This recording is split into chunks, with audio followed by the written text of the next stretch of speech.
மசாலாவை அம்மியில அரைச்சு அப்படியே தூக்கி எண்ணெயில போட்டு பொரிச்சு நம்ம அம்மா வறுத்தா ஒரு 100 வீட்டுக்கு மணக்கும் பாரு. அந்த மாதிரி கமகமகமகமகம சமைச்சு மண்டைய மாமனுக்கு வாழைய மருமனுக்கு நடு துண்ட உன் தம்பிக்கும் தனியா பொரிச்சு கொடுக்குற. எனக்கா இன்னைக்கு சமையல பின்னு பின்னு பின்ற. இதுலதான் உன் தம்பி மேல எவ்வளவு பாசமா இருக்குன்றத பாக்க போறேன். அத்தை நான் மீன் குழம்பு வைக்கிறேன் அத்தை. கொஞ்சம் இருந்தா வந்துடுறேன்.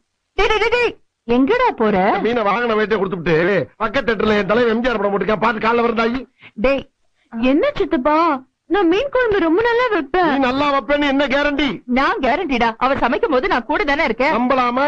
நம்பலாம். சரிதா வச்சு கொடுத்தா நீயே வாங்கிக்கோ. அக்கா போயிட்டு ஒரு 5 நிமிஷத்துல வந்துருவா. 5 நிமிஷத்துல என்னடா பண்ண முடியும்? சரி கூட ஒரு 5 நிமிஷம் சென்று வர்றேன். மீனை பச்சையா பாக்கும் போதே நாக்கு துடியா துடிக்குதே. ஏன்டா பூனை கருவாடு கலையிற மாதிரி அலையிற? போடா போடா.